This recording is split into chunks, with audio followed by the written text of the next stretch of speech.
Hello दोस्तों, तो स्वागत है हमारा YouTube channel mega mind arts का सेज में। तो दोस्तों आज हम बात करेंगे ज्योग्राफी के चैप्टर 3 की। आपका चैप्टर 3 है जनसंख्या संगठन अर्थात पॉपुलेशन कंपोजिशन। हम यहाँ देखेंगे जनसंख्या संगठन क्या है और उससे संबंधित क्या क्या क्वेश्चन बनते हैं। ऑब्जेक्टिव क्वेश्चन की बात हम अगले सेशन में करेंगे।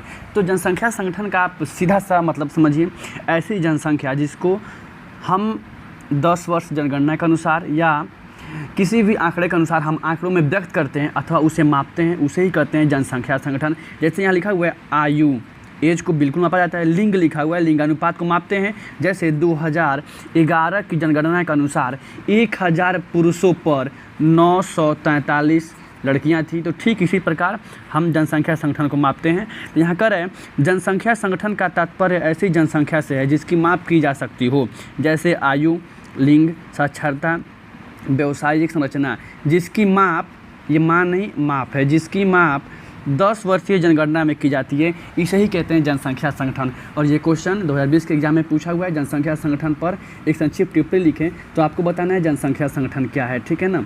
तो ये रहा जनसंख्या संगठन। अब देखते हैं आयु संरचना क्या है, अर्थात एज स्ट्रक्चर क्या है, आयु संरचना क्या कहलाती है। आयु संरचना के बारे में आप क्या समझते हैं।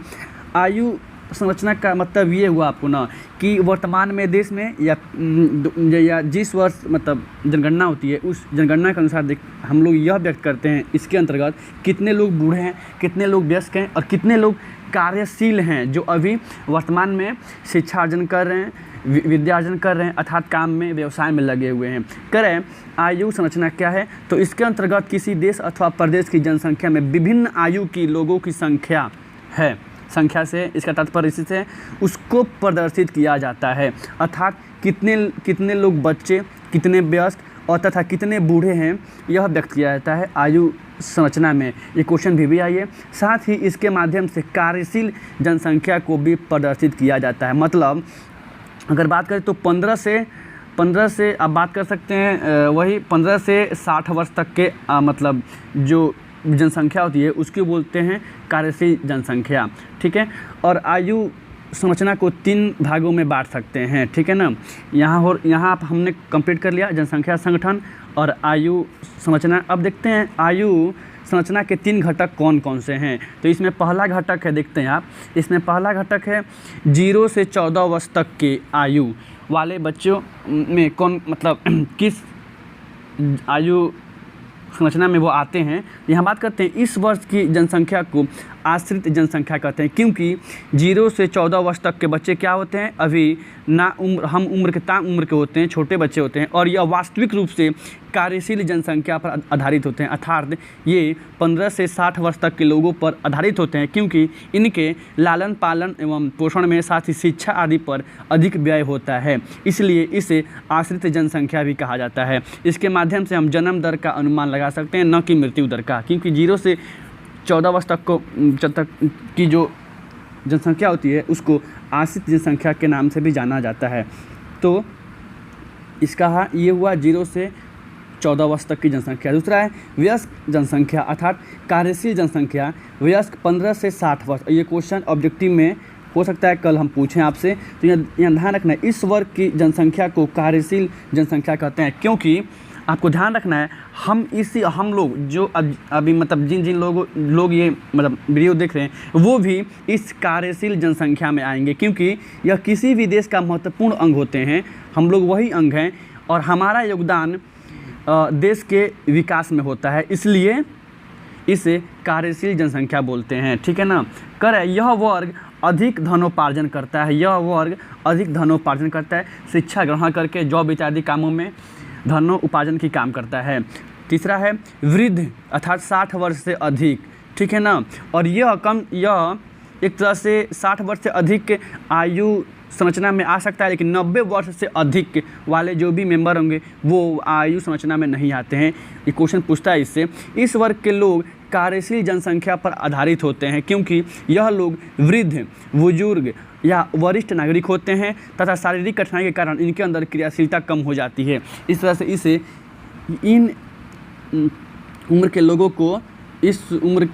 को जनसंख्या को कार्यशील जनसंख्या पर आश्रित होना पड़ता है।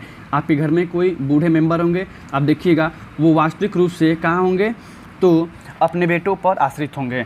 ठीक उसी प्रकार देखते हैं आयु लिंग पिरामिड अथवा आयु लिंग संरचना से आप क्या समझते हैं। ठीक है ना, ये भी टॉपिक है आपका एनसीईआरटी का, और हमने ये टॉपिक बाई टॉपिक यहाँ पढ़ाने की कोशिश किया है। और ऑफलाइन क्लासेज में आपको जानकारियाँ भी दी जाएंगी अगर क्लास शुरू होता है तो, लेकिन आपको टॉपिक बाई टॉपिक मिल रहा है। ठीक है ना, कह रहे विभिन्न आयु पर बताए आयु और लिंग, मतलब आयु मतलब जो एज होगा, और लिंग मतलब पुरुष अथवा महिला, इसके बारे में यहाँ पढ़ेंगे। कह रहे विभिन्न आयु के वर्गों में स्त्रियों और पुरुषों की संख्या को दर्शाने वाले चित्र को पिरामिड जैसा दिखाई देता है। ठीक है ना, उसे आयु लिंग पिरामिड कहा जाता है। इसके माध्यम से जनसंख्या की आयु, मतलब कौन कौन सी जनसंख्या किस आयु के हैं लोग, साथ ही उसमें कितने महिलाएं हैं कितने पुरुष हैं, व्यक्त करने के लिए एक विशेष प्रकार के चित्र का निर्माण किया जाता है। इसका चित्र कैसे होता है, तो इसका चित्र ठीक ऐसे पिरामिड की तरह होता है। ठीक है ना, ध्यान रखना है, ठीक पिरामिड की तरह होता है, इसलिए इसे आयु लिंग पिरामिड या आयु लिंग संरचना के नाम से जाना जाता है। इसके माध्यम से कुछ नहीं व्यक्त करते हैं, हम केवल यह देखते हैं कि कितनी जनसंख्या और उनकी क्या आयु है, और उसमें कितने लोग महिलाएं हैं कितने लोग पुरुष हैं। ठीक है ना, और आयु लिंग के अंतर्गत 3 स्थितियों का वर्णन किया जाता है। पहला वृद्धि या विस्तारित जनसंख्या, मतलब कितनी जनसंख्या वृद्धि हो रही है, उनकी क्या आयु है।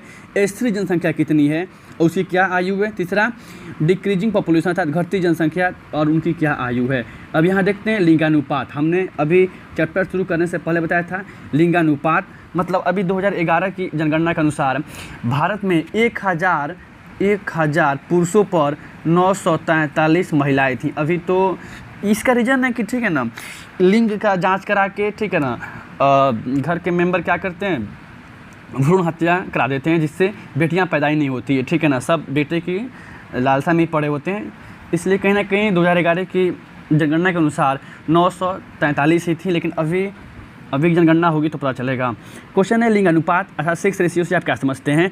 तो स्त्री और पुरुषों की संख्या के बीच के अनुपात को लिंग अनुपात कहा जाता है, मतलब कितने पुरुषों पर कितनी महिलाएं हैं, इसके अनुपात को ही बोलते हैं लिंगानुपात। विश्व का औसत लिंगानुपात 990 है।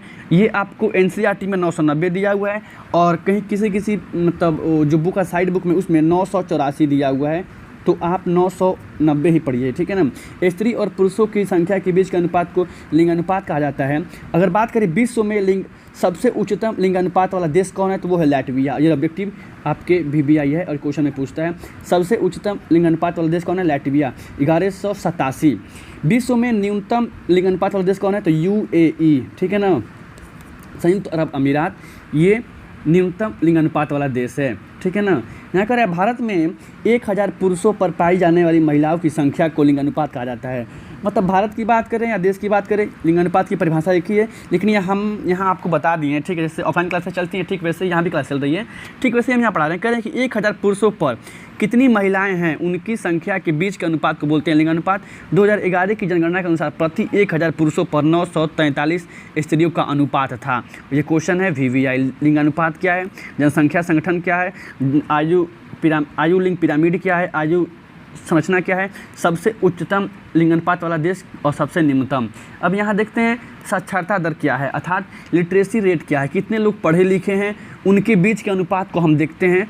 कर साक्षरता दर का अभिप्राय ऐसे वर्ग से है जो पढ़ लिख सकता हो, साथ ही जो सामान्य गणित भी जानता हो। भारत में 7 वर्ष से अधिक वाले जनसंख्या को इसमें शामिल किया जाता है, अथवा किसी भी देश या प्रदेश की कुल जनसंख्या में साक्षर व्यक्तियों के प्रतिशत को साक्षरता दर कहा जाता है। मतलब कितने लोग पढ़े हुए हैं, उनके बीच के अनुपात को, कितने लोग और कितनी जनसंख्या है, इन दोनों के बीच के अनुपात को बोलते हैं साक्षरता दर। ठीक है ना, यहाँ जो लिखे हुए हैं 7 वर्ष, किसी बुक में दिया हुआ है 14 वर्ष से अधिक। ठीक है ना, ऐसा नहीं है 7 वर्ष से भी अधिक, अगर जनगणना तो 7 वर्ष से भी कम, क्योंकि अब तो 6 साल के बच्चे भी भाई साहब बहुत तेज हैं। ठीक है ना, अगर है व्यवसायिक संरचना, आप इसको इंग्लिश में समझिए ऑक्यूपेशन, उनकी पेशा क्या है। ठीक है ना, कितनी जनसंख्या, मतलब कौन सी कितनी जनसंख्या में कितने लोग लगे हुए हैं, उनकी क्या पेशा हैं, उसके बीच को अनुपात को बोलते हैं व्यवसायिक संरचना।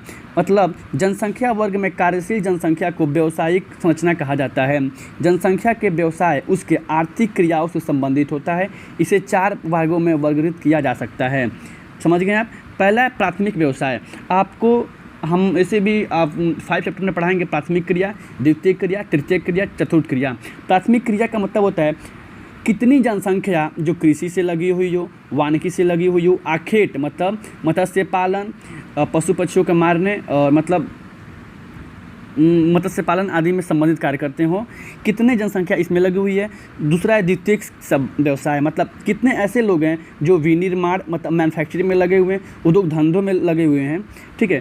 थर्ड नंबर है तृतीयक व्यवसाय, ऐसे कितने लोग हैं जो सेवा के क्षेत्र से जुड़े हुए हैं, ठीक है ना, परिवहन से जुड़े हुए हैं, इसे कहते हैं तृतीयक व्यवसाय। चौथा है चतुर्थ व्यवसाय, कितने ऐसे लोग हैं जो शिक्षण संस्थानों से जुड़े हुए हैं, ठीक है ना, जैसे महाकुलपति जो चिंतन शोध में काम कर रहे हैं, जो मनोवैज्ञानिक वैज्ञानिक है, साथ ही वैचारिक विकास के क्षेत्र से जुड़े हुए हैं। इस तरह से व्यावसायिक संरचना के ये चार मतलब चार क्या है, ये इसके 4 प्रकार हैं, उसके 4 भागों में हम पढ़े हुए हैं। यहाँ क्वेश्चन पूछता है कि कृषि से संबंधित और वानिकी आखेट से संबंधित कार्य को किस श्रेणी में रखा गया है, तो प्राथमिक व्यवसाय में रखा गया है। उद्योग धंधों से संबंधित तो वो द्वितीयक व्यवसाय में रखा हुआ है। सेवा क्षेत्र से संबंधित तृतीयक व्यवसाय में रखा गया है। वैचारिक विकास एवं चिंतन शोध अर्थात पुस्तकों का मुद्रण, ये क्वेश्चन पूछा हुआ है, पुस्तकों का मुद्रण किस श्रेणी में रखा गया है, तो पुस्तकों का मुद्रण चतुर्थ श्रेणी में रखा गया है। इस तरह से ये कंप्लीट होता है। आगे देखते हैं, आगे ग्रामीण जनसंख्या संगठन, ग्रामीण जनसंख्या संगठन देखते हैं। ग्रामीण जनसंख्या संगठन में आपको पढ़ना है रूरल अर्बन पॉपुलेशन, मतलब गाँव में निवास करने वाली जनसंख्या ग्रामीण तथा नगरों में निवास करने वाली जनसंख्या को नगरीय जनसंख्या कहा जाता है। ग्रामीण जनसंख्या कृषि, मत्स्य पालन, खनन जैसे प्राथमिक कार्य में लगी होती है। बात सही है। अब गांव के लोग कहाँ लगेंगे, मछली पालन करेंगे, खनन करेंगे, कृषि करेंगे, खेती बाड़ी करेंगे, जबकि नगरीय जो नगर के लोग होते हैं वो वास्तव में उद्योग धंधा कर सीमेंट की फैक्ट्री बैठाते हैं, बड़े बड़े उद्योग धंधा स्थापित करते हैं, इसलिए नगरीय जनसंख्या उद्योग धंधों में कार्य में लगी होती है। यहाँ कुछ ऑब्जेक्टिव बनता है, हम यहाँ देख लेते हैं। क्वेश्चन है विश्व में अधिक प्रजनन दर वाला देश कौन है, तो वो है नाइजर। नाइजर में अधिक प्रजनन होता है, ठीक है ना। विश्व में अधिक प्रजनन देश वाला देश कौन है, प्रजनन दर वाला देश कौन है, तो वो है नाइजर। क्वेश्चन नंबर 2 है 90 वर्ष से अधिक वाली जनसंख्या आयु वर्ग में नहीं सम्मिलित की जाती, क्योंकि ये बिना काम के होते हैं। हमारे घर में जो 90 वर्ष से अधिक जो दादी होती हैं, दादी माँ होती हैं, वो अब उनका कोई काम नहीं होता है, वो बैठ कर चुप, ठीक है ना, हम उनकी सेवा करते हैं, इसलिए 90 वर्ष से अधिक आयु वाली जनसंख्या आयु वर्ग में नहीं सम्मिलित की जाती है। क्वेश्चन नंबर 3 है विश्व में अधिक नगरीकृत देश कहाँ पे है, तो ग्रेट ब्रिटेन में। ग्रेट ब्रिटेन में सबसे अधिक नगरीकृत देशों की संख्या है। क्वेश्चन नंबर 4 है विश्व में अधिक लिंगानुपात वाला देश कौन है, तो वो है लैटविया, 1187, हमने अभी पढ़ाया था, ठीक है ना। 100% शहरी जनसंख्या वाला देश कौन है, वो सिंगापुर। घूमने चलते हैं कभी, ठीक है ना, देखते हैं, लाइफ में टाइम जिंदगी रही तो चला जाएगा। 100% शहरी जनसंख्या वाला देश कौन है, वो है सिंगापुर। क्वेश्चन नंबर 6 साक्षरता दर, साक्षरता जनसंख्या का सामाजिक पक्ष है। क्वेश्चन पूछा हुआ है साक्षरता जनसंख्या का कौन सा पक्ष है, निम्नलिखित में से कौन सा पक्ष है, तो सामाजिक पक्ष है।